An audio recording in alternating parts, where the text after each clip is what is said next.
On March 12, 1973, a startup called Federal Express launched its first test flight across 11 American cities. When the cargo doors opened at the central hub that night, the entire haul added up to 6 packages. 4 of them were gifts the founder had sent to his own friends. 5 weeks later, on April 17, 1973, the company officially launched with 14 jets, 389 employees, service to 25 cities, and a total first-night volume of 186 packages. The infrastructure was real. The customers were not. FedEx was operating a national network on nearly empty planes, paying for pilots, fuel, sorting facilities, and maintenance, whether the cargo holds were full or not. This is the story of how a company that started with 6 packages built one of the most important logistics empires in American history, and why the gamble that saved it almost did not work at all. The idea started in 1965, when a Yale undergraduate named Fred Smith wrote a paper describing a network built specifically for time-sensitive, high-value shipments. The legend says he got a C. Smith himself later said he could not remember the grade. What he did remember was the insight at the center of it. The American economy was moving money, medical supplies, legal documents, and critical manufacturing parts through a system that was slow, fragmented, and completely unprepared for what modern business actually needed. Smith's first target was not packages at all. It was bank checks. In the early 1970s, millions of dollars sat trapped every day in what banks called float, the dead time it took for the Federal Reserve to physically move paper checks between institutions using commercial airlines and ground trucks. Smith believed an overnight courier network could eliminate that float entirely. He pitched the Federal Reserve directly. They said no.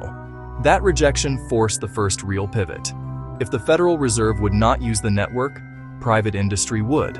Electronics companies, hospitals, law firms, and manufacturers were all being strangled by a system that could not move critical items fast enough.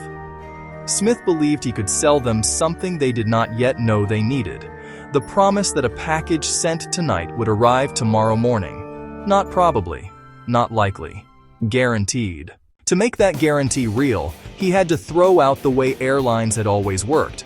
Traditional carriers flew point to point. To connect 25 cities that way required hundreds of individual routes, each one dependent on its own schedule and its own load. It was fragile by design. One delay anywhere rippled across everything.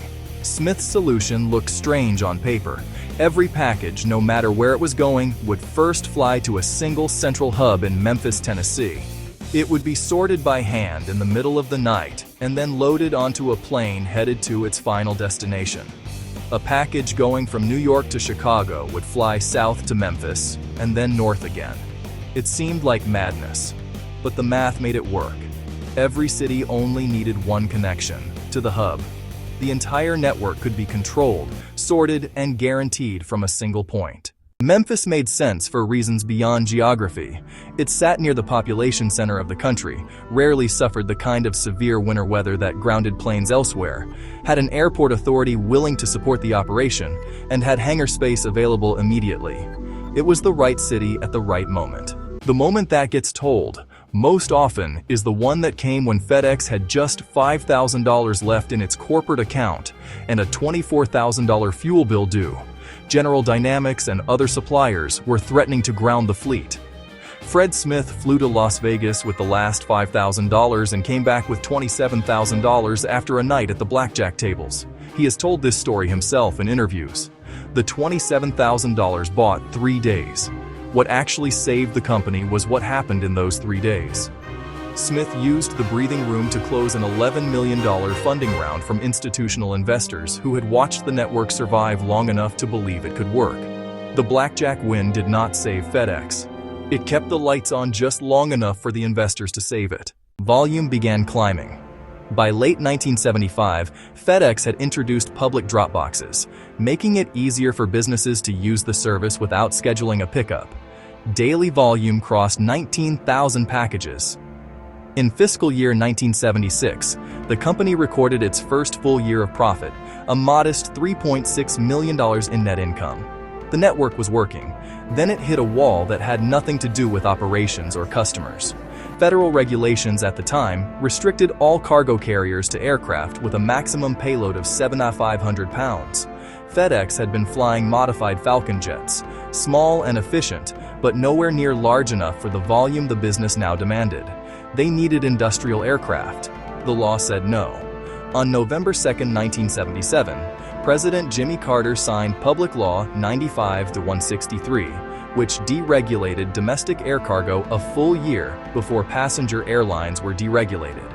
The payload restrictions disappeared overnight. FedEx moved immediately, buying second-hand Boeing 727s from United Airlines and multiplying its carrying capacity seven-fold in a matter of months. In April 1978, Federal Express went public on the New York Stock Exchange under the ticker FDX. The 1980s turned the company into a cultural institution. The overnight letter launched in 1981, giving corporate America a simple, affordable product for urgent documents. By 1983, FedEx crossed $1 billion in annual revenue, becoming the first American company to reach that milestone entirely through organic growth, with no mergers and no acquisitions. The brand became a verb. People did not ship things overnight. They FedExed them. The decades that followed brought global expansion, digital tracking systems, and the rise of e-commerce, which turned overnight delivery from a corporate luxury into a consumer expectation. The company that once flew 6 packages on its first night was now moving more than 17 million shipments every single day. By fiscal year 2025, FedEx was reporting approximately $92 billion in annual revenue. But the modern logistics business is a war of margins fought on multiple fronts at once. Fuel costs, labor, Amazon building its own delivery network, and UPS competing on every major contract. The pressure never stops. In June 2026, FedEx made a move that would have seemed unthinkable to anyone watching those first empty planes land in Memphis. The company spun off its less-than-truckload freight division into a fully independent publicly traded company called FedEx Freight, trading under the ticker FDXF. Stockholders received 1 share of FDXF for every 2 shares of FDX they held.